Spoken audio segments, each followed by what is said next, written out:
So I think this is a really important week because it starts to show how fast the recursion is with AI. So in other technologies and in other breakthroughs, the recursive iterations took years, right? If you think about how long did we wait from iPhone 1 to iPhone 2, it was a year. Everything was measured in years, except now these incredibly innovative breakthroughs are being measured in days and weeks. It's not clear to me how you start a company anymore. I don't understand why you would have a 40 or 50 person company. I think you can do that with 3 or 4 people. And that has huge implications then to the second actor in this play, which are the investors and venture capitalists that typically fund this stuff, because all of our capital allocation models were always around writing 10 and 15 and $20 million checks and $100 million checks and $500 million checks into these businesses that absorbed tons of money. But the reality is, like, you're looking at things like Midjourney and others that can scale to enormous size with very little capital, many of which can now be bootstrapped. So it takes really, really small amounts of money. And so I think that's a huge implication. So for me personally, I am looking at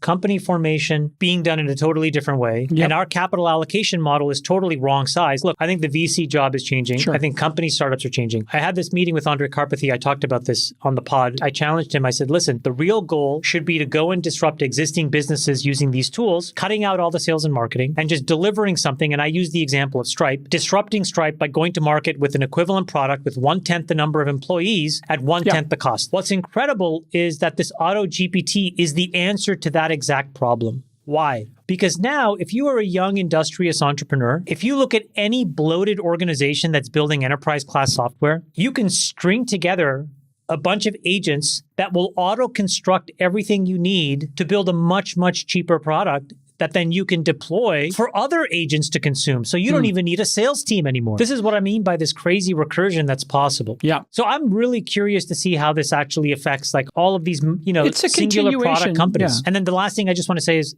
related to my tweet. I think this is exactly the moment where we now have to have a real conversation about regulation. And I think it has to happen. Otherwise it's going to be a shit show.